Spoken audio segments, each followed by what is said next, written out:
Hello friends, welcome to सरल civil. और आज हम जो है आपको एक नया टॉपिक करवाने वाले हैं, that is your compass surveying. So अभी तक जैसे आपने पढ़ा होगा, इंट्रोडक्शन ऑफ सर्वेइंग पढ़ लिया होगा। उसके बाद आपने चेन सर्वेइंग, जहाँ से हम शुरू करते हैं सर्वेइंग का सबसे बेसिक, वो आपका कवर अप हो गया होगा। तो नेक्स्ट हम पढ़ने वाले हैं आपका कंपास सर्वेइंग। ठीक है। सबसे पहले तो हम बात कर लेते हैं कि कंपास सर्वेइंग होता क्या है। देखो, आपने चेन सर्वेइंग पढ़ा था, जिसका जो आपका प्रिंसिपल था दैट इज़ योर ट्रायंगुलेशन, यानी कि उसमें हम एक नंबर ऑफ ट्रायंगल्स को फॉर्म कर रहे थे और उसकी हेल्प से जो है हम अपने सर्वे को कैरी आउट कर रहे थे। बट अगर आपका एरिया काफ़ी ज़्यादा बड़ा है, तो बड़े एरिया में क्या होगा, आपके पास ज़्यादा ऑब्स्टेकल्स होंगे, आपके पास ज़्यादा डिटेल्स होंगी, या फिर आपका जो हो सकता है कि एरिया जो है काफ़ी ज़्यादा अनड्यूलेटेड हो, यानी कि ऊबड़ खाबड़ हो। तो उस केस में जो है आपको ट्रायंगल्स फॉर्म करना और उन ट्रायंगल्स की मेज़रमेंट करना जो है काफ़ी डिफ़िकल्ट हो जाता है। तो आप चेन सर्वेइंग को जो है आप इजीली यूज़ नहीं कर पाते। वो आपका पूरा का पूरा जो है आपका टाइम कंज्यूमिंग और एक डिफ़िकल्ट प्रोसेस बन जाता है। तो उसी को ओवरकम करने के लिए हम सर्वेइंग की एक नई टेक्निक का यूज़ करते हैं, जिसके अंदर जो है हम ट्रैवर्स फॉर्म करते हैं। ठीक है। और ट्रैवर्स को फॉर्म करते हैं, उसी को हम बोलते हैं ट्रैवर्स सर्वेइंग। क्लियर। जो अब सबसे पहले तो आपको ये पता होना चाहिए, एक नई टर्म यूज़ की है हमने, ट्रैवर्सिंग। तो ट्रैवर्सिंग होता क्या है बेसिकली? ट्रैवर्स का मतलब होता है एक सीरीज़ में नंबर ऑफ कनेक्टेड लाइंस, यानी कि नेक्स्ट फिगर में मैं आपको दिखाता हूँ। यहाँ पे जो है आप देख पा रहे होंगे, sorry,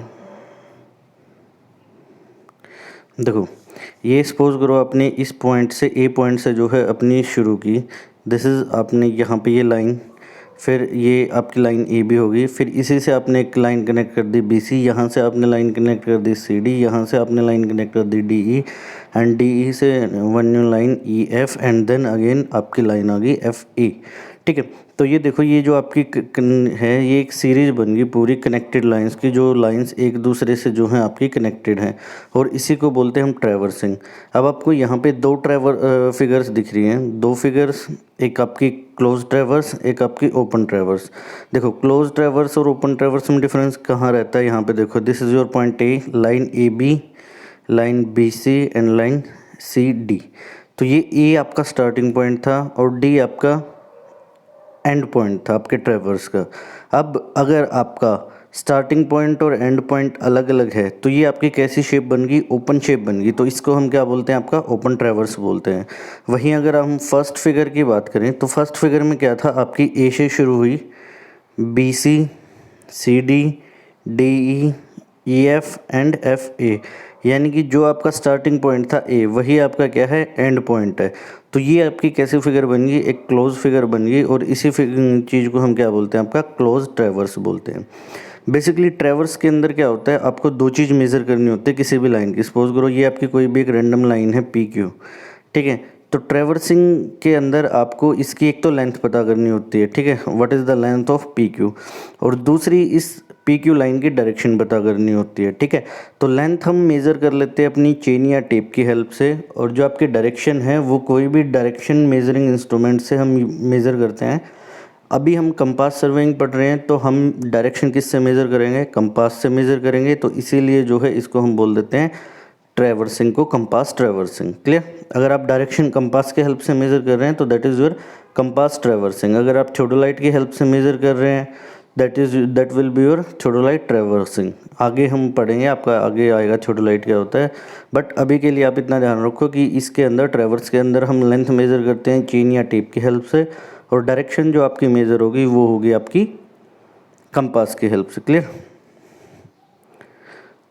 next is your principle of compass surveying, कि आपका कंपास सर्वेइंग के क्या क्या प्रिंसिपल्स हैं।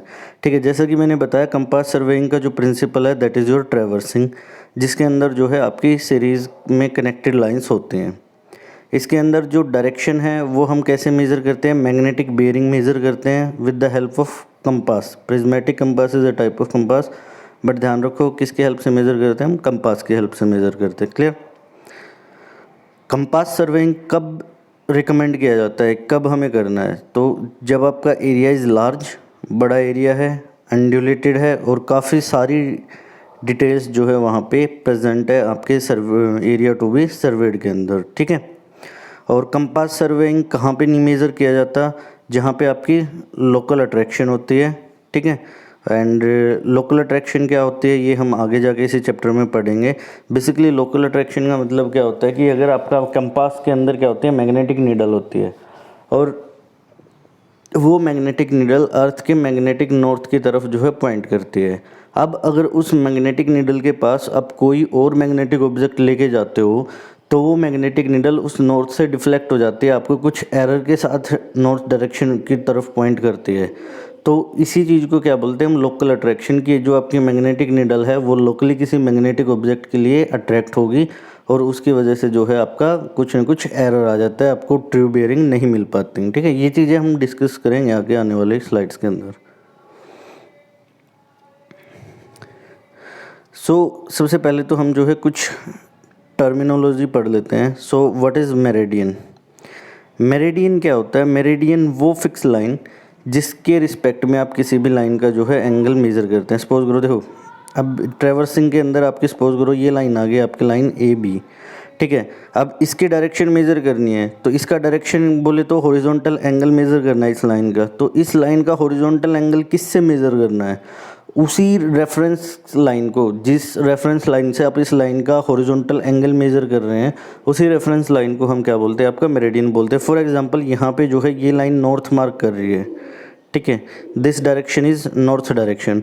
तो अगर इस लाइन ए बी का मैं नॉर्थ से ये वाला हॉरिजॉन्टल एंगल जो है मेज़र कर लेता हूँ, सपोज करो दिस इज़ योर थीटा, तो यही थीटा एंगल क्या हो जाएगा, इसका इस लाइन की डायरेक्शन हो जाएगी, जिसको हम जो है बेयरिंग बोलेंगे। क्या बोलेंगे, बेयरिंग।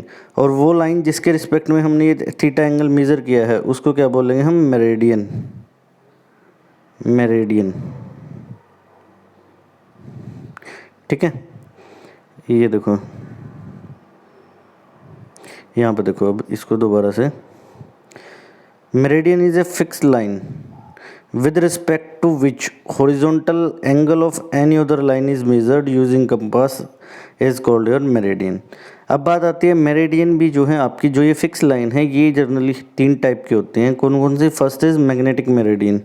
मैग्नेटिक मेरिडियन बोले तो जैसे देखो ये आपका एक अर्थ है, यहाँ पे ये आपका geographical north and south pole, ये आपका magnetic north and north pole, ठीक है। तो वो लाइन या वो लाइन जो मैग्नेटिक नॉर्थ को मैग्नेटिक साउथ से ज्वाइन करती है, ठीक है, किससे, मैग्नेटिक नॉर्थ से मैग्नेटिक साउथ को ज्वाइन करती है, उसको हम बोलते हैं मैग्नेटिक मेरिडियन। यानी कि line joining magnetic north pole to magnetic south pole of earth is known as your magnetic meridian.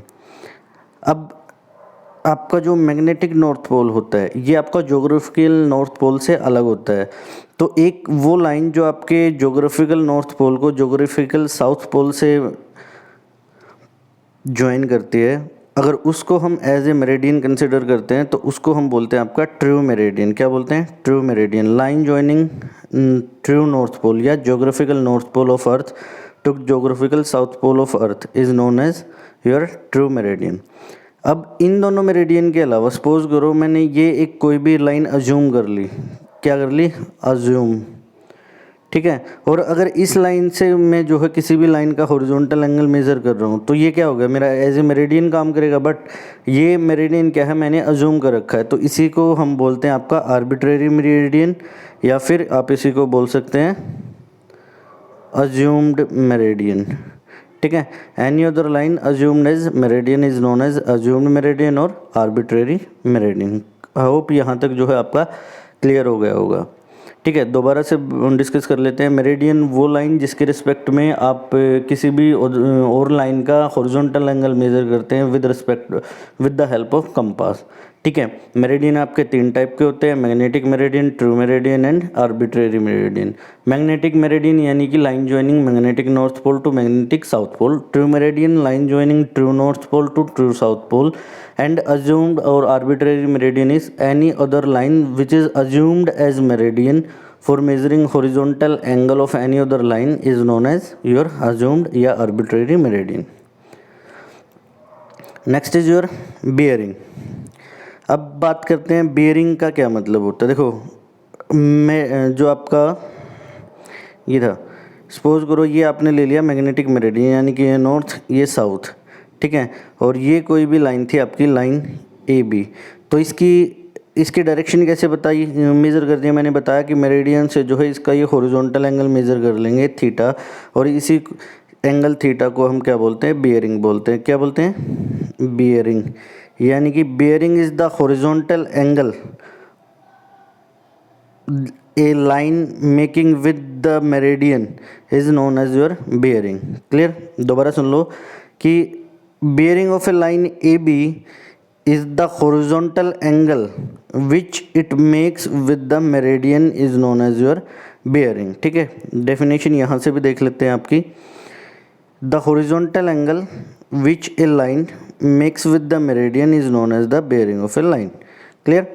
सो आपकी जो बियरिंग है ये भी 3 टाइप की होती है आपकी, magnetic bearing, true bearing and arbitrary और अज्यूम्ड बियरिंग। मैग्नेटिक बियरिंग ये क्या, the horizontal angle a line makes with the magnetic meridian, यानी कि आपकी जो लाइन है वो मैग्नेटिक मेरिडियन से कौन सा एंगल मेजर फॉर्म करते हैं, उसी को बोलते हैं हम मैग्नेटिक बियरिंग। अगर उसी लाइन का आप हॉरिजॉन्टल एंगल ट्रू मेरिडियन से आप जो है मेज़र कर रहे हैं तो उस चीज़ को आप क्या बोल दोगे, ट्रू बियरिंग बोल दोगे।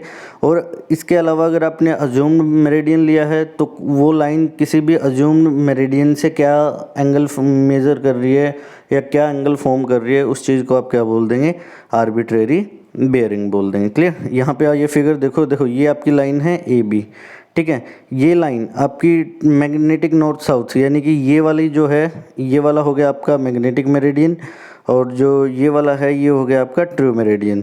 तो देखो जो ये वाला एंगल है यानी कि मैग्नेटिक मेरिडियन और लाइन के बीच का हॉरिजॉन्टल एंगल है, उसको आप क्या बोलेंगे, मैग्नेटिक बियरिंग। और जो ये वाला आपका एंगल है यानी कि ट्रू मेरिडियन एंड आपकी लाइन के बीच का जो भी हॉरिजॉन्टल एंगल है उसी को आप क्या बोल दोगे, ट्रू बियरिंग बोल दोगे। आई होप यहाँ तक जो है आपके बियरिंग और मेरिडियन जो है आपकी कंप्लीट हो गया होगा। Clear. Okay students, so next हम पढ़ने वाले हैं आपके that is your type and uses of compass. उससे पहले जो है हम मैग्नेटिक कंपास के बारे में पढ़ लेते हैं कि मैग्नेटिक कंपास आपका होता क्या है। देखो आपने बचपन में एक साइंस में एक्सपेरिमेंट किया होगा। अगर आप ये एक मैग्नेट का टुकड़ा लेते हैं, सपोज करो this is your north pole and this is your south pole, और अगर इसको आप एक थ्रेड से टाई करके और ऐसे फ्रीली सस्पेंड करवाते हैं एयर के अंदर, तो ये क्या करता है, ये आपका नॉर्थ, अगर ये आपके अर्थ की नॉर्थ डायरेक्शन है और ये आपकी साउथ डायरेक्शन है तो इस डायरेक्शन में अलाइन हो जाता है। यानी कि इस मैग्नेट का जो साउथ पोल होता है वो किसकी तरफ अट्रैक्ट होता है, अर्थ के नॉर्थ पोल की तरफ, और जो मैग्नेट का नॉर्थ पोल होता है वो किसकी तरफ अट्रैक्ट होता है, आपका मैग्नेट के साउथ पोल की तरफ। ठीक है, तो इसी के उसमें हम एक कंपास बनाते हैं। उस कंपास के अंदर क्या होता है, आपका एक मैग्नेटिक नीडल होता है, यानी कि एक छोटी सी मैग्नेट ही होता है आपका, जिसका ये पोल इस साइड, इस पे नॉर्थ मार्क होता है। ठीक है, तो जब ये यहाँ पे जो है एक पिन के ऊपर जो है फ्रीली मूव कर सकते हैं, यानी कि ये इसका रोटेशन जो है फ्री होता है, तो ये जो नॉर्थ मार्क होता है ये आपका नॉर्थ की तरफ अट्रैक्ट होता है। ठीक है, तो कहने का मतलब क्या है कि यहाँ पे आपका इस मैग्नेट का कौन सा पोल रहा होगा, साउथ पोल रहा होगा, और इस साइड नॉर्थ पोल रहा होगा, तभी तो ये डायरेक्शन इसने नॉर्थ मार्क किया, तभी तो ये जो साउथ पोल होगा वही तो नॉर्थ की तरफ अट्रैक्ट होगा। क्लियर, तो ये होता है आपका मैग्नेटिक कंपास। क्लियर, यहाँ तक क्लियर हो चुका होगा। तो अब हम पढ़ लेते हैं। So what is compass? A compass is a small instrument essentially consisting of magnetic needle, यानी कि उसके अंदर एक मैग्नेटिक नीडल होता है, एक ग्रेजुएटेड सर्कल होता है। ग्रेजुएटेड सर्कल का मतलब जिसके ऊपर जो है आपके एंगल्स की रीडिंग होती है। ठीक है, 10, 20 डिग्री, 30 डिग्री, 25 डिग्री। ठीक है, तो इस टाइप से आप, जिससे कि आप जो है उस लाइन का एंगल मेजर करते हैं। And A line of site, यानी कि लाइन ऑफ साइट का मतलब जहाँ से आप उसको जो है लाइन को अपनी को देखते हैं। आगे जब मैं आपको स्टेप्स बताऊंगा रीडिंग के तब ये चीज़ आपको क्लियर हो जाएगी। ठीक है, सो नेक्स्ट जो आपको इम्पोर्टेंट चीज़ है ध्यान रखने की, कि जो आपका कंपास है it can not measure the angle between 2 lines. ये 2 लाइन्स के बीच में डायरेक्टली एंगल मेज़र नहीं कर सकता, बट हम क्या कर सकते हैं कंपास की हेल्प से। जैसे ये आपका कंपास, ये नॉर्थ डायरेक्शन है, तो ये लाइन ए है और ये दूसरी लाइन है। ठीक है, तो कंपास क्या है, डायरेक्टली ये वाला इन दोनों के बीच का एंगल मेज़र नहीं कर सकता, बट कंपास क्या कर सकता है, नॉर्थ से इस लाइन का ये एंगल मेज़र कर सकता है और नॉर्थ से इस लाइन का ये एंगल मेज़र कर सकता है। तो ये अगर इसको मैं θ1 बोलता हूँ और इस एंगल को θ2 बोलता हूँ, तो मेरे पास ये बीच वाला एंगल भी आ जाएगा ना, that is your θ2 minus θ1। Clear. तो इसकी कंपास की हेल्प से जो है हम दो लाइंस के बीच का एंगल भी फाइंड आउट कर सकते हैं। क्लियर, यही यहाँ पे जो है मेंशन है, आप रीड आउट कर लेना। सो बेसिकली सर्वेइंग के अंदर जो है हम दो टाइप के कंपास यूज़ करते हैं, first is your prismatic compass and second is your surveyor compass. Clear. So this is your prismatic compass. ठीक है, प्रिज्मेटिक कंपास और सर्वेयर कंपास का डिटेल इंट्रोडक्शन जो है मैं ऑलरेडी एक वीडियो में बना के डाल चुका हूँ, तो उसका लिंक मैं आई बटन पे भी दे दूँगा या फिर आप जो है चेक कर सकते हैं मेरे चैनल के ऊपर। बट फिर भी बेसिकली मैं आपको बता देता हूँ इसके अंदर क्या होता है। एक ये बॉक्स होता है जिसको आप हाउसिंग भी बोल सकते हैं, यानी कि जो आपको जो है पूरे मैग्नेटिक नीडल को जो है और बाकी कंपोनेंट्स को कंपास के को जो है होल्ड करके रखता है। उसके बाद ये होता है आपका एक मैग्नेटिक नीडल। ठीक है, यहाँ पे आप इसको देख भी पा रहे होंगे, ये होती है आपकी मैग्नेटिक नीडल। ये मैग्नेटिक नीडल एक पिवट पॉइंट के ऊपर जो है रेस्ट करते हैं, यानी कि ये पिवट पॉइंट वो पॉइंट होता है जिसके ऊपर जो है ये फ्रीली सस्पेंड कर सकती है आपकी। क्लियर। ये जो आपको दिख रही है, ये जो आपको रीडिंग्स दिख रही है 10, 20, 1, 350, 330, ठीक है, ये क्या है, ये एंगल्स की रीडिंग है जो हमें मेज़र करनी होती है। और ये जिस सर्कल के ऊपर आपको मार्क दिख रही है उसी को हम क्या बोलते हैं, आपके ग्रेजुएटेड सर्कल बोलते हैं। क्या बोलते हैं, ग्रेजुएटेड सर्कल। और प्रिज्मेटिक कंपास के अंदर आपका ग्रेजुएटेड सर्कल जो है निडल के साथ ही अटैच रहता है। ठीक है, बॉक्स के साथ अटैच नहीं रहता, किसके साथ अटैच रहता है, निडल के साथ। क्लियर। ठीक है, अब देखो यहाँ पे जो है आपको ये एक प्रिज्म होता है, प्रिज्म दिख रहा होगा, ये आपका प्रिज्म लेंस है। यहाँ से इस साइड से जो है इस प्रिज्म में से हम देखते हैं और ये यहाँ की रीडिंग जो है आप नोट कर सकते हैं। यहाँ पे एक ओपनिंग होती है बॉटम पे, तो ये जो प्रिज्म में जब आप इस साइड से देखोगे तो आपको रीडिंग कहाँ की दिखेंगी, यहाँ की दिखेगी। क्लियर। तो इस टाइप से जो है हम इसकी रीडिंग को जो है इजीली नोट कर सकते हैं। क्लियर। इसके ऊपर ये जो आपको दो दिख रहे हैं, ये यहाँ पे भी देख पा रहे होगे आप, इसको बोलते हैं हम सन ग्लासेस। तो जहाँ पे आपका अगर आप डे टाइम में समर्स में सर्वे कर रहे हैं तो आपको कई बार जो है लाइट की रिफ्लेक्शन की वजह से रेंजिंग रोड नहीं दिख पाती है, तो उसके लिए आप क्या कर सकते हैं, इन सन ग्लासेस का यूज़ कर सकते हैं कि ईजिली आप जो है उसको देख पाएँ। क्लियर। ओके, नेक्स्ट ये है आपका ऑब्जेक्टिव वेन। ऑब्जेक्टिव वेन का अंदर क्या होता है, ये एक ओपनिंग होती है, ये देखो ये आपको ओपनिंग दिख रही है, इसके अंदर ये आपको एक सेंट्रल थ्रेड दिख रहा है। ठीक है, ये एक थ्रेड दिख रहा था आपको, इस थ्रेड को हम क्या बोलते हैं, हॉर्स हेयर बोलते हैं। ठीक है, और इसका बेसिकली काम क्या होता है, मैं यहाँ पे आपको जो है बना के दिखा देता हूँ। सपोज करो, अच्छा पहले इसको रिवर्स देखते हैं। सपोज करो जो आपका पॉइंट बी था, जहाँ लाइन का ए पॉइंट पे तो आपने कंपास रख लिया, बी पॉइंट पे आपने क्या किया, बी पॉइंट पे ये आपने जो है ना अपनी रेंजिंग रोड को फिक्स कर दिया। ठीक है, अब आपको क्या करना है, आप इस ऑब्जेक्टिव वेन में से देखोगे तो ये आपका हो गया ऑब्जेक्टिव वेन, इसके अंदर जो है ये आपकी होगी ओपनिंग। ठीक है, तो जो ये आपका क्रॉस हेयर आपको दिख रहा है, जो ये वाला हॉर्स हेयर दिख रहा है आपको, ठीक है, ये वाला हॉर्स हेयर दिख रहा है, इस हॉर्स हेयर को बिल्कुल इस रेंजिंग रोड के ऊपर लेके आते हैं आप लोग। ठीक है, और जब ये आपका रेंजिंग रोड के ऊपर आ जाता है उस टाइम जो है आप प्रिज्म में से रीडिंग को नोट करते हैं। क्लियर। तो अब आपको समझ में आ गया हॉर्स हेयर का क्या पर्पज़ रहता है। ठीक है, ये देखो यहाँ पे ये जो आपकी अरेंजमेंट है, जो ये अरेंजमेंट है आपकी, ठीक है, इसका क्या पर्पज़ होता है, इसकी हेल्प से जो है आप अपने प्रिज्म को अपवर्ड या डाउनवर्ड मूव कर सकते हैं। ये किस लिए, क्योंकि लेंस होता है, लेंस आपकी एडजस्ट करना पड़ता है so that you can have a sharp image.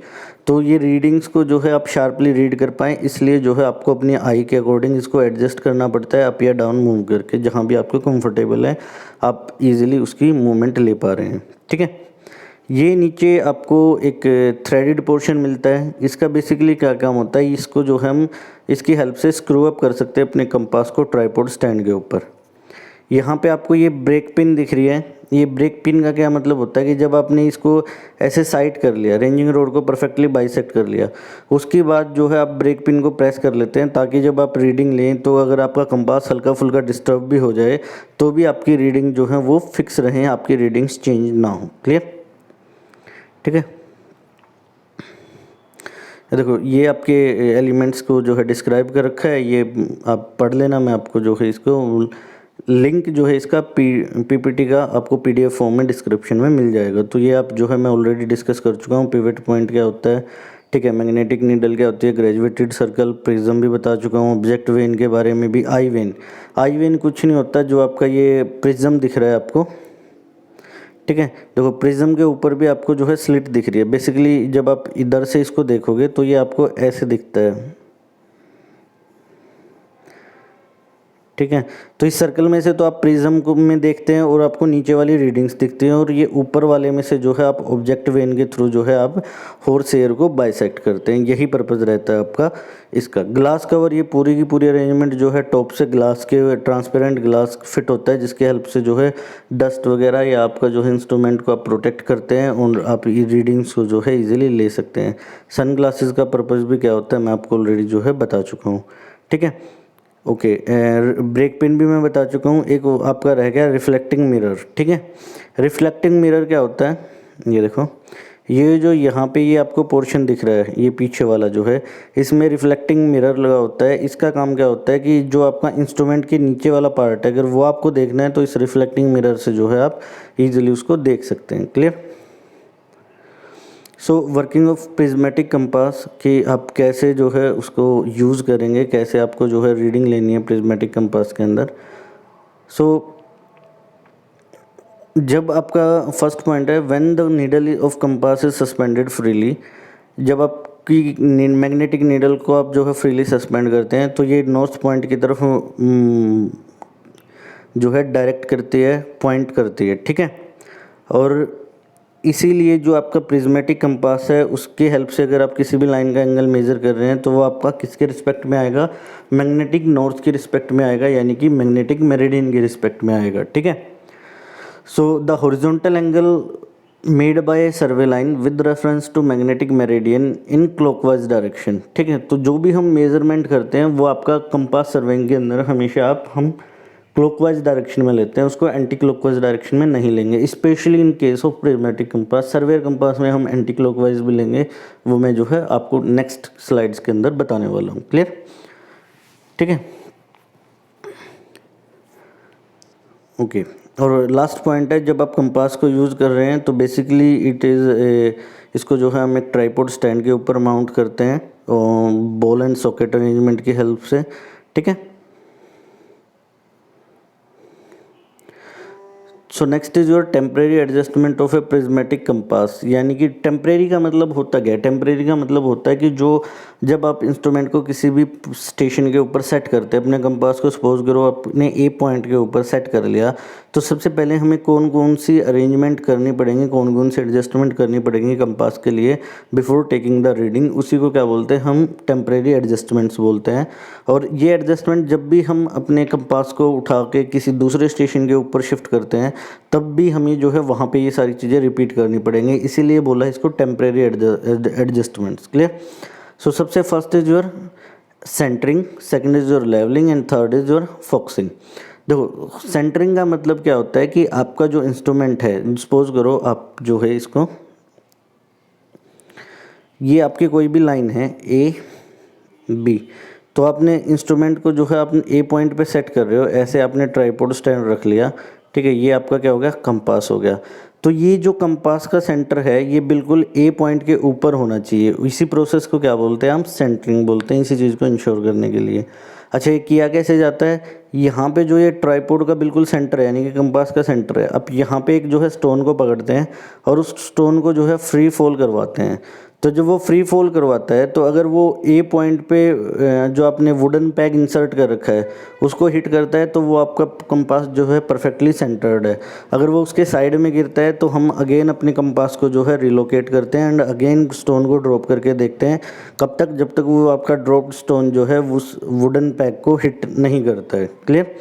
ये आपका प्रोसेस हो गया आपका सेंटरिंग का। Clear. Next is your levelling. अब लेवलिंग का मतलब क्या होता है कि अगर आपका कंपास लेवल नहीं है तो हो सकता है कि आपकी जो मैग्नेटिक निडल है या जो आपका ग्रेजुएटेड सर्कल है वो बॉक्स को टच करे, और बॉक्स को टच करेगा तो उस केस में जो है आपकी जो मूवमेंट है मैग्नेटिक निडल की वो फ्री नहीं हो पाएगी।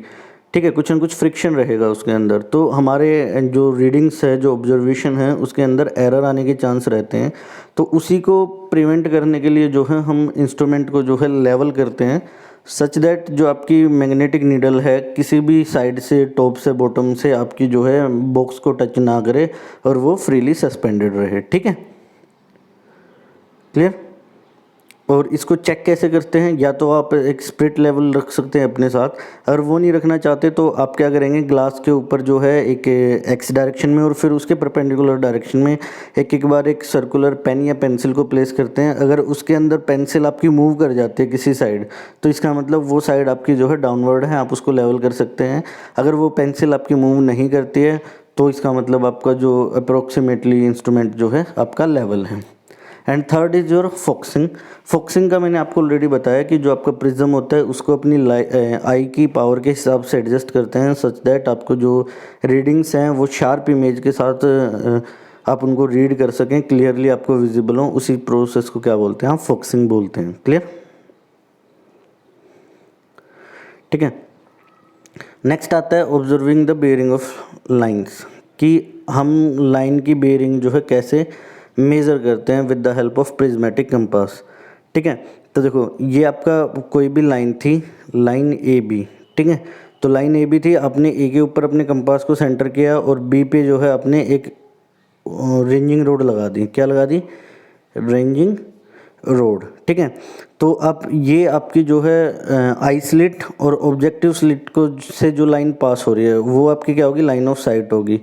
तो अब हम अपने कंपास को ऐसे मूव करते हैं कि जो आपके ऑब्जेक्टिव वेन का हॉर्स हेयर है या क्रॉस हेयर है वो बिल्कुल इस रेंजिंग रोड को ओवरलैप कर ले, और उसी टाइम जो है हम प्रिज्म की हेल्प से यहाँ पे जो आपकी रीडिंग्स हैं नीचे ग्रेजुएटेड सर्कल की उसको जो है मार्क कर लेते हैं।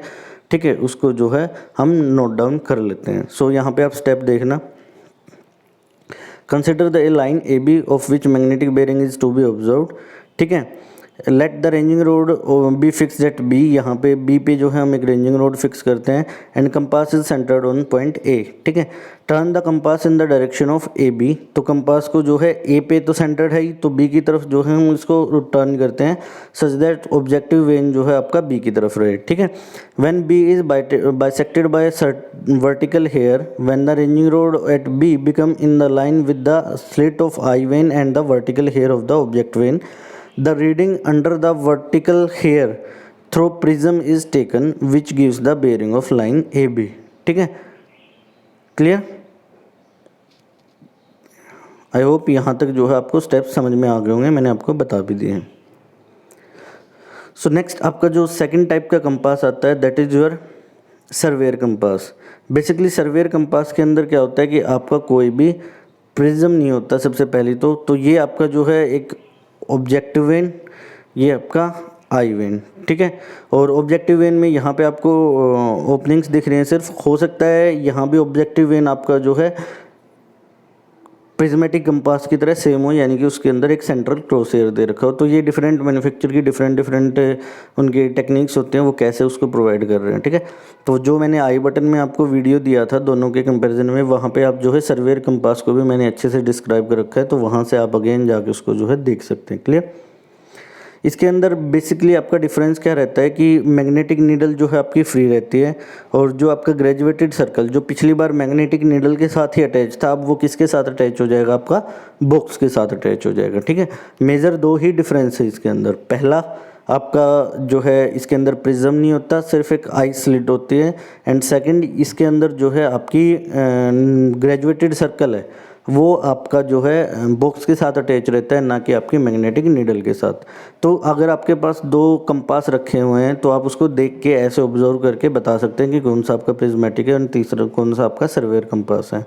और जो तीसरा मेजर डिफरेंस रहेगा दोनों के अंदर वो रहेगा आपका कि सर्वेयर कंपास के अंदर जो आपकी रीडिंग्स होती है वो 0 to 90 डिग्री होती हैं, यानी कि वो क्वाड्रेंटल बेयरिंग आपको देता है। और जो आपका प्रिज्मेटिक कंपास है वो आपको वॉल सर्कल बेयरिंग देता है, यानी कि उसके अंदर जो रीडिंग्स है वो 0 to 360 रहने वाली है। क्लियर? ठीक है। तो डिटेल मैंने गया नहीं हूँ, ऑलमोस्ट सेम ही है, आप बुक से भी पढ़ सकते हैं, कहीं से भी देख सकते हैं उस चीज़ को। सो सर्वेयर कंपास के अंदर जो है आपको 2 ऑपरेशन करने पड़ते हैं टेम्परेरी एडजस्टमेंट के। First is your centring and second is your levelling. इसके अंदर जो है आपको फोकसिंग नहीं करना पड़ता। क्यों? क्योंकि फोकस के लिए हमारे पास प्रिज्म है ही नहीं, तो हम करेंगे कहाँ से। Next is your observing the bearing of a line. तो बेयरिंग ऑफ ए लाइन को कैसे ऑब्जर्व करना है? अगेन जो आपका पहला और दूसरा ऑपरेशन था वो आपका प्रिज्मेटिक कंपास की तरह सेम था, यानी कि ए पॉइंट पे जो है हम अपने कंपास को सेंटर करेंगे और बी पे रेंजिंग रोड को लगाएंगे, फिर ऑब्जेक्ट वेन से जो है हम उसको साइड करेंगे, बाइसेक्ट करेंगे रेंजिंग रोड को। ठीक है, क्लियर? अच्छा, अब बाइसेक्ट करने के बाद क्या होगा कि अब हमें रीडिंग कहाँ से नोट करनी पड़ेगी? आपकी अपवर्ड साइड से जो है। ठीक है, सो ये है आपका difference between prismatic compass and surveyor compass. तो ये काफ़ी ज़्यादा इंपॉर्टेंट रहता है, आपको हर बार क्वेश्चन पेपर में जो है मिल जाता है, काफ़ी ज़्यादा चांसेस रहते हैं आने के। तो इसको हम देख लेते हैं। तो प्रिज्मेटिक कंपास में जैसा कि मैंने आपको बताया कि इसके अंदर ब्रॉड टाइप नीडल होती है। ब्रॉड टाइप नीडल का मतलब ऐसे आपको रेक्टेंगुलर टाइप की नीडल मिलती है, और जबकि आपकी सर्वेयर कंपास के अंदर कैसे होती है? ऐसे पॉइंटेड आपको जो है नीडल मिलती है। ठीक है, तो ये आपका एक डिफरेंस रहने वाला है। इसके अंदर जो है आपको प्रिज्म मिलता है, इसके अंदर जो है आपको प्रिज्म नहीं मिलता। ठीक है, अच्छा, इसके अंदर क्या होता है? आपका sighting and reading can be done simultaneously, यानी कि आपको जो है देखो वहीं से तो आपको रेंजिंग रोड को देखना है और वहीं से जो है आपको नीचे से रीडिंग को देखना है। तो आप ये साइटिंग एंड रीडिंग दोनों को हम साथ के साथ कर सकते हैं। बट आपका सर्वेयर कंपास के अंदर क्या होगा कि आपको साइटिंग तो आई स्लिट से करनी है, बट रीडिंग आपको कहाँ से लेनी पड़ती है? बॉक्स के टॉप से लेनी पड़ती है, क्योंकि उसके अंदर कोई भी आपको प्रिज्म प्रोवाइडेड नहीं है। तो इसलिए दोनों चीज़ जो है आप साइमल्टेनियसली नहीं कर सकते। ठीक है, सो नेक्स्ट इज जो आपका रीडिंग है प्रिज्मेटिक कंपास में वो 0 to 360 होती है, यानी कि वॉल सर्कल बेयरिंग में आएगी। ये आपको क्वाड्रेंटल बेयरिंग के अंदर देगा। ठीक है, इसके अंदर जो आपकी ग्रेजुएशन मार्क होते हैं उसको आपको प्रिज्म से देखना होता है, और प्रिज्म के अंदर जो है इमेज आपकी उल्टी बनती है।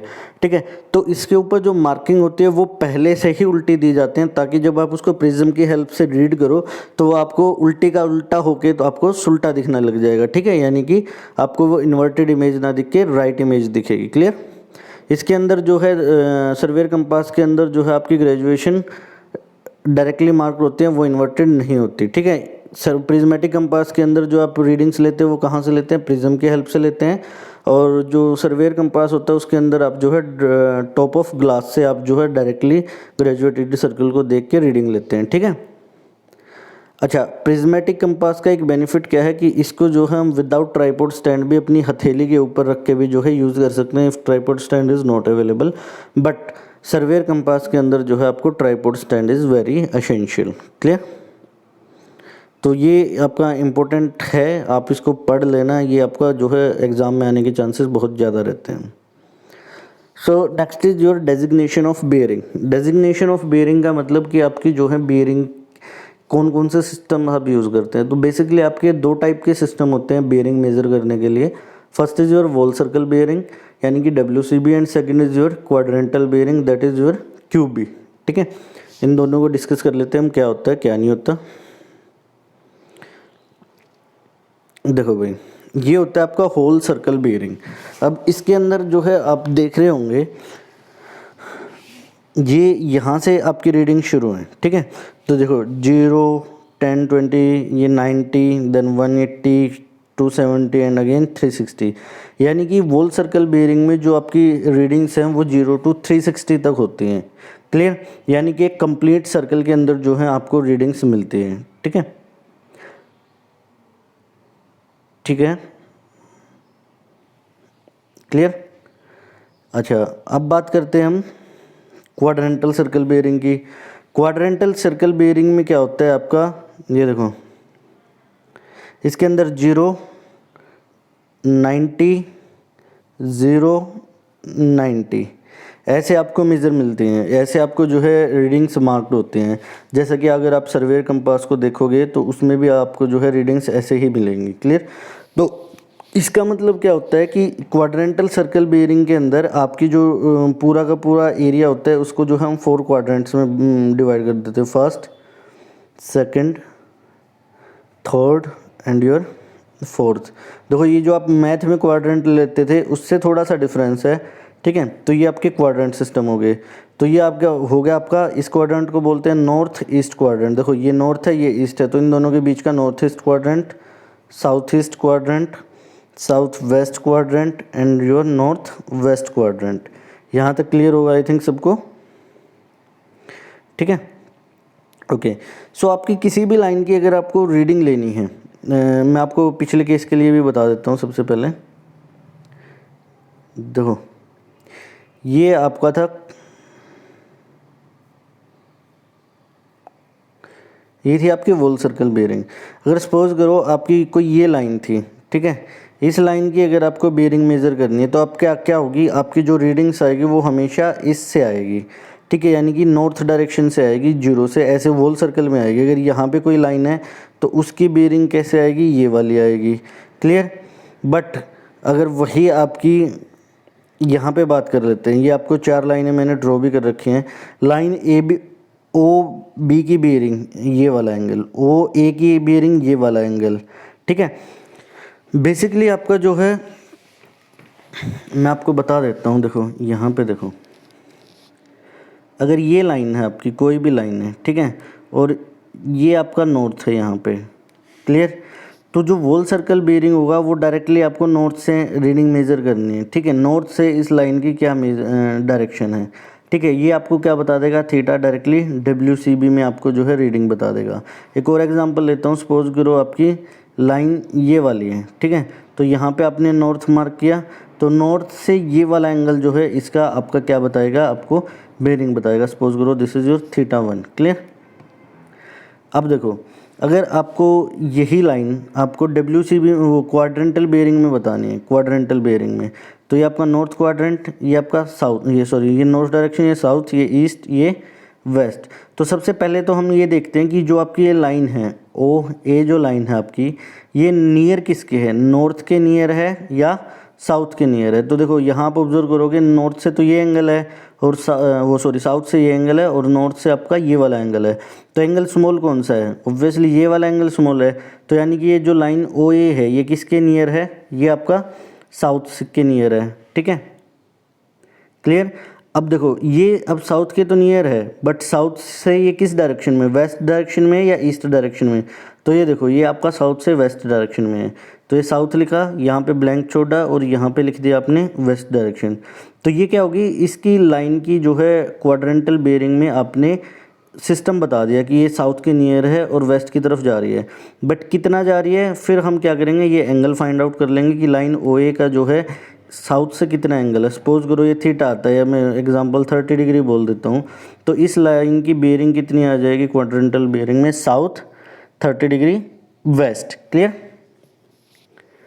तो बेसिकली देखो आपका अगर WCB है और एक आपका QB है, तो इनके अंदर आपको रीडिंग्स कैसे मिलती हैं, यहाँ पे तो जो है आपको 0 से 360 के बीच में डायरेक्ट न्यूमेरिकल वैल्यू मिल जाती है WCB के अंदर, वॉल सर्कल बेयरिंग के अंदर। क्वाड्रेंटल बेयरिंग में क्या होगी, आपको एक जो है रीडिंग्स को जो है आप ऐसे 3 पार्ट में डिवाइड कर सकते हैं क्वाड्रेंट बेयरिंग को। यहाँ पे आपको मिलेगा नॉर्थ या साउथ, यानी कि नॉर्थ या साउथ का मतलब कि नॉर्थ डायरेक्शन के नज़दीक है लाइन आपकी या साउथ के नियरेस्ट है, ठीक है। फिर यहाँ पे मिलेगा आपको ईस्ट या वेस्ट, यानी कि ये जो लाइन है नॉर्थ या साउथ से ईस्ट की तरफ जा रही है या नॉर्थ और साउथ से वेस्ट की तरफ जा रही है, किसकी तरफ जा रही है ये, ठीक है। तो यहाँ पे आपको ये मार्क करना, और बीच में आएगा आपकी न्यूमेरिकल वैल्यू, जिसकी वैल्यू रहेगी आपकी 0 से 90 के बीच में, ठीक है, 0 से 90 के बीच में, कि आपकी जो डायरेक्शन है न्यूमेरिकली कितनी जा रही है, ठीक है। आई होप यहाँ तक जो है आपको क्लियर हो गया होगा। अब देखो अब आता है आपका रिड्यूस बेयरिंग। रिड्यूस बेयरिंग का क्या मतलब होता है कि जब आपकी WCB को आप क्यूबी में कन्वर्ट कर देते हो, यानी कि क्वाड्रेंटल बेयरिंग में कन्वर्ट कर देते हो, उसी चीज़ को आप क्या बोलते हैं, अपनी रिड्यूस बेयरिंग बोलते हैं। ठीक है, क्या बोलते हैं, reduce bearing. Reduce bearing basically जो है आपकी क्वाड्रेंटल बेयरिंग के ही इक्वल मानी जाती है। इसकी वैल्यू भी कितनी रहेगी, 0 to 90 रहेगी। ठीक है, but quadrant should be properly mention, यानी कि क्वाड्रेंट जो है आपको प्रॉपर मेंशन करना पड़ेगा, यानी कि नॉर्थ साउथ, फिर आपकी x numerical value and then your east और वेस्ट, ऐसे जो है आपको इसको क्लियरली मेंशन करना पड़ेगा। यहाँ पे देखो ये एग्जांपल से जो है ना आपको क्लियरली समझ में आ जाएगा। मैं कोई भी एक लाइन की बात कर लेता हूँ, किस लाइन की बात करूँ, सपोज करो मैं आपको जो है फॉर एग्ज़ाम्पल ये वाली लाइन जो है इसके बारे में बात कर लेते हैं हम आपसे। ठीक है, देखो ये आपकी वॉल सर्कल बेयरिंग है, यानी कि इस लाइन का यहाँ से जो है कितना एंगल होगा, ये वाला एंगल, ये वाला एंगल इसका क्या बताएगा, ये है 225 डिग्री, कितना है 225 डिग्री। तो यही क्या होगी, इस लाइन की जो है बेयरिंग होगी इन WCB या वॉल सर्कल बेयरिंग। बट अगर यही लाइन है तो देखो ये आपका नॉर्थ साउथ, ये आपका ईस्ट वेस्ट, तो ये देखो ये जो आपकी लाइन है, यही लाइन ना, सेम लाइन है ये आपकी। ठीक है, तो ये सेम लाइन मुझे ये बताओ कि ये नॉर्थ डायरेक्शन के नज़दीक है या साउथ डायरेक्शन के नज़दीक है। सर ये साउथ के नियरेस्ट है। ठीक है, तो इसकी जो रीडिंग लिखेंगे हम क्या लिखेंगे, यहाँ पे हम लिख लेंगे साउथ। अब मुझे ये बताओ ये साउथ से ईस्ट की तरफ है या वेस्ट की तरफ है। सर वेस्ट की तरफ है। ठीक है, और अब मुझे क्या पता करना है, ये वाला एंगल पता करना है। ठीक है, साउथ से इसका क्या एंगल है, तो साउथ से इसका एंगल कैसे पता चलेगा भाई। सर ये देखो ना, ये कंप्लीट एंगल यहाँ पे कितना था, 225 था, और ये वाला एंगल कितना था आपका, 180 था। तो जो ये वाला एक्सटर्नल ये वाला एंगल बच गया, ये किस, इसको मैं क्या लिख सकता हूँ, 225 माइनस 180 डिग्री, यही लिख सकता हूँ ना। तो ये आपका कितना हो गया, 45 डिग्री निकल के आया है। तो कहने का मतलब ये आपका कितना हो गया, 45 डिग्री। देखो यही यहाँ पे मेंशन है साउथ, 45 डिग्री वेस्ट, यही आपकी बेयरिंग आ गई इसकी क्वाड्रेंटल बेयरिंग के अंदर। क्लियर। इसके अलावा अगर आपको किसी और लाइन का है तो मैं एक लाइन का और बता देता हूँ फॉर एग्ज़ाम्पल। ठीक है, इस लाइन का देख लेते हैं हम। देखो ये वाली जो लाइन है, ठीक है, ये वाली लाइन और ये वाली लाइन जो है आपकी सेम है। इसको दोबारा बता देता हूँ मैं।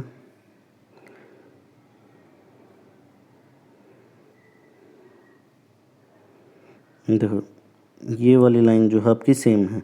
क्लियर। तो देखो वॉल सर्कल बेयरिंग में तो क्या हुआ, इसका नॉर्थ से क्लॉकवाइज डायरेक्शन में क्या एंगल है, तो ये एंगल है आपका 330 डिग्री। तो इसकी वॉल सर्कल बेयरिंग में कितनी होगी, रीडिंग 330 डिग्री आ गई।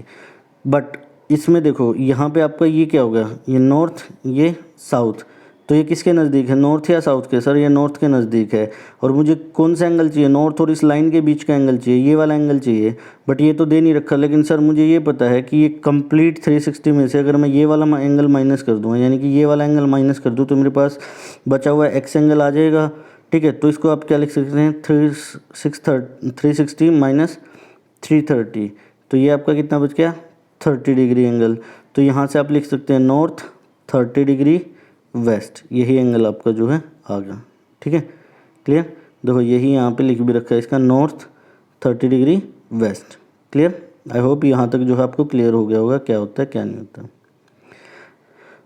अब बात आती है कैसे कन्वर्ट करेंगे। या तो आप देखो सबसे बेस्ट एग्जांपल मुझे लगता है कि आपको जो भी जिस भी सिस्टम में बेयरिंग दे रखी है, ठीक है, फॉर एग्जांपल मैं यहाँ पे आपको बता देता हूँ। इसने आपको एंगल दे दिया 270 को कन्वर्ट करो QB के अंदर, ठीक है, और दूसरा इसने दे दिया साउथ 60 डिग्री ईस्ट को कन्वर्ट करो आप WCB के अंदर। ठीक है, WCB के अंदर आपको दो क्वेश्चन दे रखे हैं इसने। तो देखो सबसे पहले तो क्या करो, आप क्वाड्रेंट बना लो, north south east and your waste.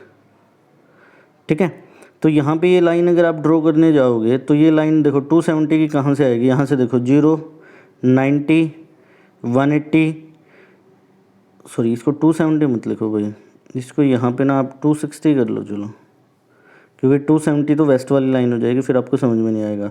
तो देखो ये आपकी 0 90 180 और ये आपका 270।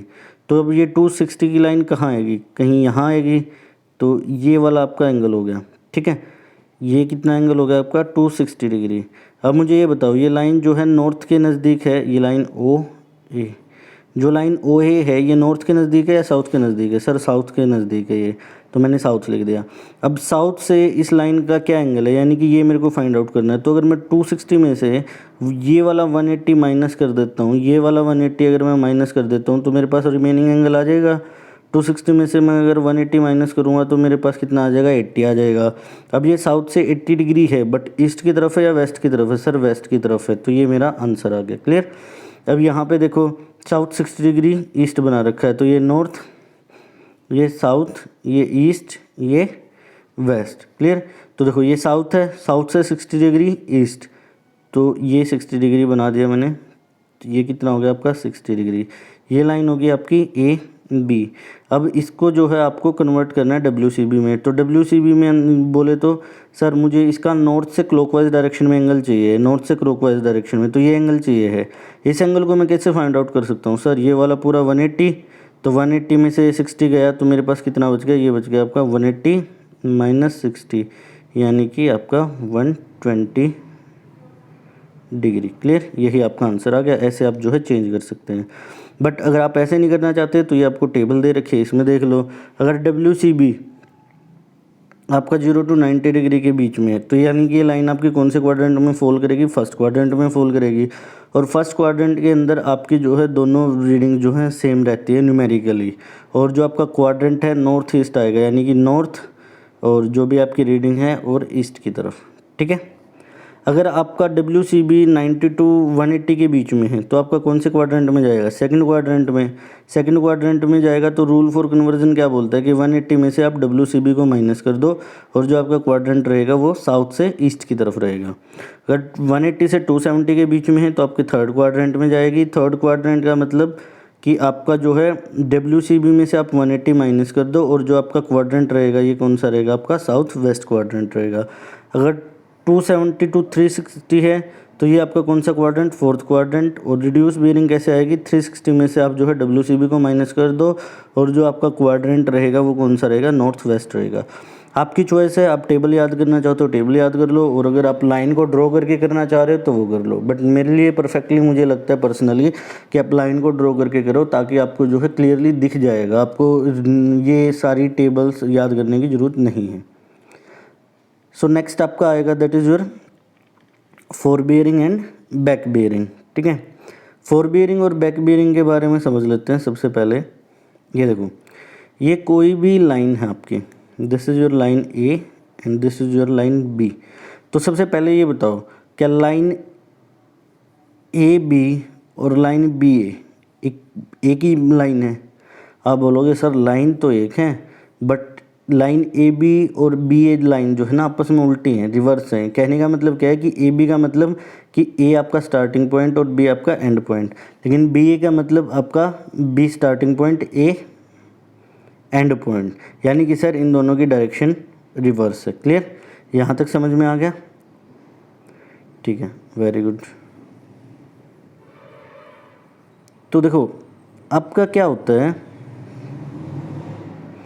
आप जो नॉर्थ डायरेक्शन है यहाँ से और यहाँ भी नॉर्थ मार्क कर सकते हो कंपास के भाई, कहीं भी कंपास रख लो तो आपको नॉर्थ डायरेक्शन तो दोनों जगह बता देगा।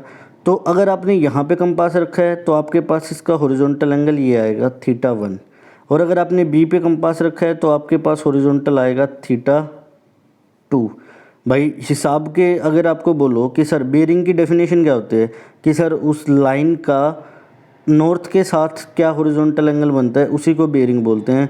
तो जिस बच्चे ने A पे रख के कंपास और θ1 बेयरिंग निकाली उसका भी कॉन्सेप्ट ठीक है, जिसने B पे कंपास रख लिया θ2 मेज़र किया उसका भी कॉन्सेप्ट ठीक है। यहाँ तक तो कि सर बेयरिंग तो दोनों ने ही निकाल ली, तो सर लेकिन θ1 और θ2 इक्वल तो है नहीं, तो ये क्या चक्कर चल रहा है? तो इसका चक्कर ये है बेटा कि अगर आपने लाइन के स्टार्टिंग पे कंपास रखा है और वो जो आपने बेयरिंग फाइंड की है तो उसको बोलेंगे हम फोर बेयरिंग। ये मैं बात कर रहा हूँ लाइन AB के लिए। किसके लिए? लाइन AB के लिए। तो जो आपका स्टार्टिंग पॉइंट पे आपने बेरिंग मेज़र की है उसको आप बोलोगे फोर बेरिंग, और जो आपने एंड पे बेरिंग मेज़र की है उसको आप बोलोगे बैक बेरिंग बोलेंगे। क्लियर, यहाँ तक ठीक है। अब अगर इसी को मैं उल्टा कर दूँ, अगर मैंने अब इसी लाइन को क्या कर दिया, आपका रिवर्स कर दिया, यानी कि लाइन होगी अब आपकी बी ए। तो बी ए के लिए अब स्टार्टिंग पॉइंट कौन सा है, बी है, तो बी पे जो बियरिंग होगी वही आपकी क्या हो जाएगी, अब फोर बियरिंग हो जाएगी बी ए के लिए, और जो ए पे बियरिंग है वो आपकी क्या हो जाएगी, बैक बियरिंग हो जाएगी। क्लियर, यानी कि सर लाइन की बियरिंग जो है ना हम दोनों पॉइंट पे मेज़र कर सकते हैं, स्टार्टिंग पॉइंट पे भी और एंड पॉइंट पे भी।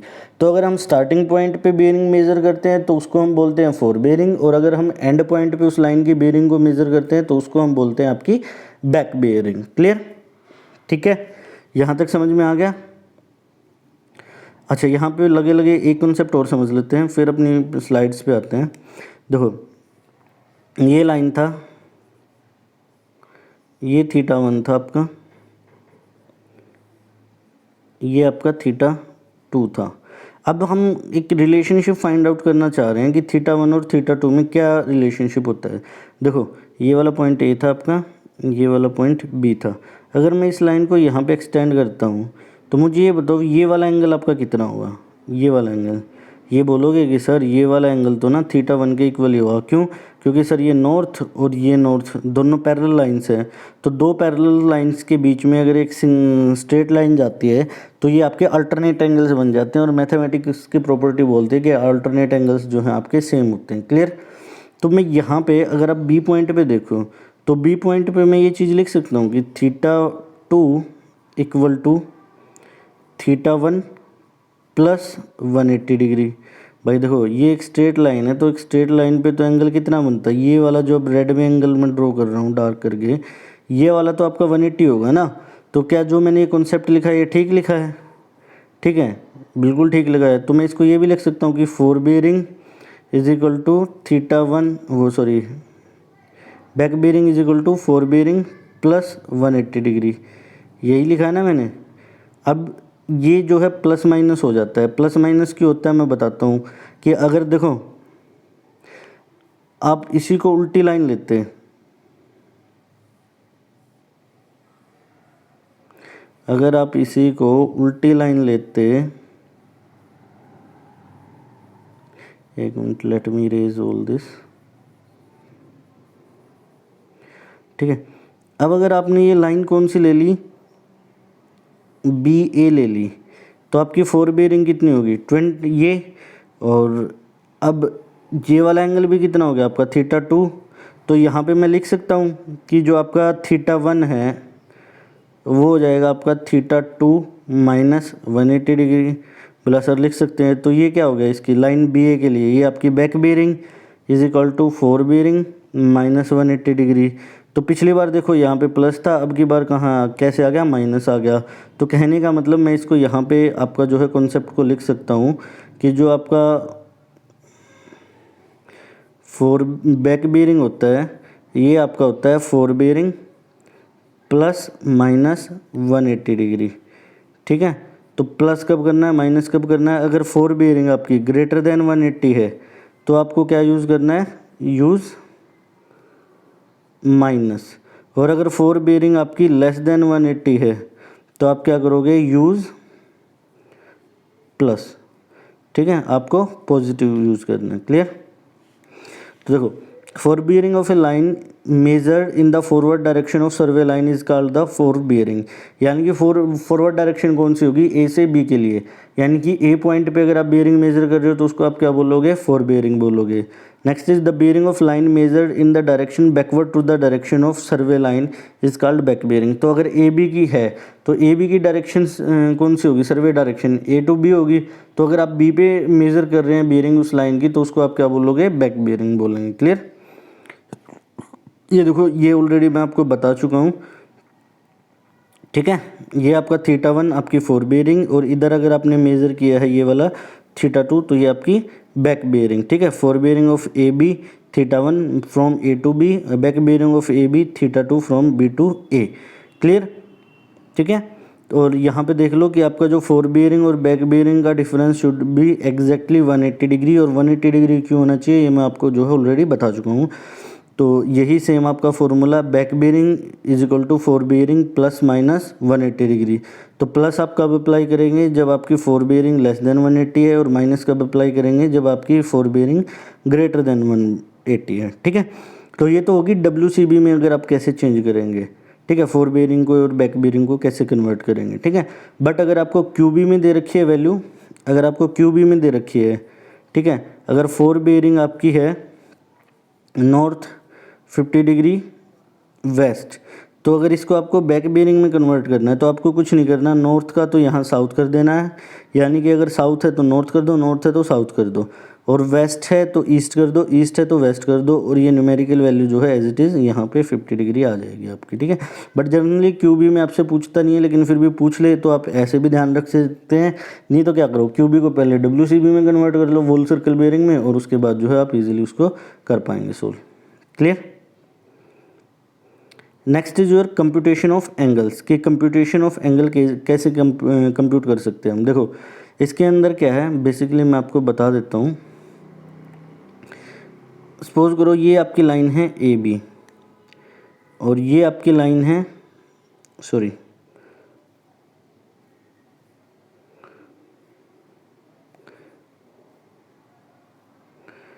ये A, ये लाइन B, ये लाइन C।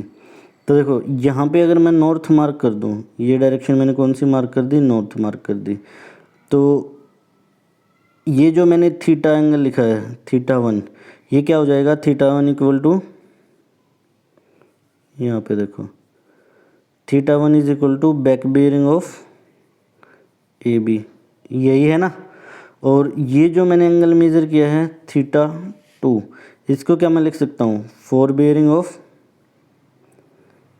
BC। अगर मुझे ये बताओ, अगर मुझे एंगल ABC फाइंड आउट करना है, यानी कि मुझे ये वाला एंगल जो है मेज़र करना है, तो इस इंक्लूडेड एंगल मेज़र करना है, तो मैं इसको क्या लिख सकता हूँ कि back bearing of AB minus four bearing of BC। ठीक है, यानी कि आपका θ1 माइनस θ2। तो इस टाइप से जो है आपको, मैंने देखो स्टार्टिंग में भी बताया था कि कंपास के हेल्प से आप किन्हीं भी दो लाइन के बीच का एंगल डायरेक्टली मेज़र नहीं कर सकते, बट इनडायरेक्टली मेज़र कर सकते हैं। तो इनडायरेक्टली कैसे मेज़र करेंगे, तो आपको पता चल गया कि जो है आप ऐसे मेज़र कर सकते हैं। ठीक है, अगर आपको एंगल ABC मेज़र करना है तो आप क्या करो, ये एंगल ABC मेज़र करना है ना, तो इसको ऐसे रिपीट कर लो, AB और बीच वाले को रिपीट कर लो BC। तो AB की तो आप क्या यूज़ करो, बैक बियरिंग, और उसमें से क्या माइनस कर दो, BC की फोर बियरिंग, आपके पास जो है इंक्लूडेड एंगल आ जाएगा। यही आपका कॉन्सेप्ट है। Clear clear. उसके अलावा जो है आपका एक टर्म और बचती है आपकी लोकल अट्रैक्शन। लोकल अट्रैक्शन ये मैंने PPT में इंक्लूड नहीं किया है, तो वैसे मैं आपको ऑलरेडी बता चुका हूँ लोकल अट्रैक्शन क्या होता है। लोकल अट्रैक्शन बेसिकली होता है आपका कि सपोज करो ये आपका क्या था, एक्चुअल नॉर्थ था किसी भी पॉइंट के अंदर, एक्चुअल नहीं मैग्नेटिक नॉर्थ था। कौन सा नॉर्थ था, ये आपका मैग्नेटिक नॉर्थ था। तो जब आप यहाँ पे ये मैग्नेटिक नीडल लेके आए, तो इसको मैग्नेटिक नीडल को भी नॉर्थ इसी डायरेक्शन में पॉइंट आउट करना चाहिए था, भला सर करना चाहिए था। बट सपोज करो किसी वजह से क्या हुआ, आपका जो ये मैग्नेटिक नॉर्थ है यहाँ पे आ गया। क्यों आया कि सपोज करो यहाँ पे जो है ना आप और मैग्नेट ले आए, ये साउथ पोल, ये नॉर्थ पोल, ये आपका साउथ पोल। तो ये मैग्नेटिक नीडल जो रेड डायरेक्शन में पॉइंट करनी चाहिए थी, ये थोड़ा सा इस मैग्नेट की तरफ पॉइंट होगी। तो सपोज करो अब आपने, ये लाइन थी आपकी लाइन AB, इस लाइन का अगर आपने मेज़र किया है, एंगल मेज़र करना है, ठीक है, इस लाइन का अगर आपने बेयरिंग मेज़र करनी है, तो मैग्नेटिक कंपास की तो आपको बेयरिंग कहाँ से मिलेगी, यहाँ से ही मिलेगी ना, ये θ1 मिलेगी। बट इसी लाइन की अगर मैं एक्चुअल बेयरिंग की बात करूँ, तो एक्चुअल मैग्नेटिक बेयरिंग तो कौन सी थी, ये थी θ2 थी। यानी कि इसके अंदर कुछ न कुछ एरर आया है। ठीक है, ये इतना जो था आपका, ये एरर आया है, और इसी एरर को क्या बोलते हैं, मैग्नेटिक डिप बोलते हैं। क्या बोलते हैं, मैग्नेटिक डिप। ठीक है, क्लियर। तो आपको लोकल अट्रैक्शन समझ में आ गया कि सर अगर हमारे कंपास के आसपास कोई भी हम मैग्नेटिक ऑब्जेक्ट की प्रेजेंस होती है, मैग्नेटिक ऑब्जेक्ट मतलब कि कोई भी ज़्यादा अमाउंट में जो है आपका स्टील पड़ा हुआ है, या फिर आपके इलेक्ट्रिकल वायर्स जा रहे हैं जिनके अंदर से करंट फ्लो कर रहा है, वहाँ भी मैग्नेटिक फील्ड आ जाता है। या फिर आपकी रेलवे लाइन वगैरह है, या फिर आपके जो है इलेक्ट्रॉनिक्स आइटम ज़्यादा हैं जहाँ पे आप सर्वे कर रहे हैं, तो वहाँ पे जो है आपकी magnetic needle magnetic north south direction से कुछ डेविएट हो जाती है। और इसी डेविएशन प्रोसेस को क्या बोलते हैं कि लोकल अट्रैक्शन, यानी कि आपकी मैग्नेटिक नीडल जो है लोकली किसी और ऑब्जेक्ट की तरफ जो है हल्का सा अट्रैक्ट हो गई है। ठीक है, और इसकी वजह से जो है आपका कुछ ना कुछ एरर आता है। क्लियर। और इसी एरर को आप क्या बोलते हैं, मैग्नेटिक डिप बोलते हैं। आई होप यहाँ तक जो है आपका क्लियर हो चुका होगा। तो यही था आपका कंपास सर्वेइंग का। इसके अलावा अगर आपके कुछ डाउट्स हैं तो आप कमेंट सेक्शन के अंदर जो है मेरे से पूछ सकते हैं। Thank you.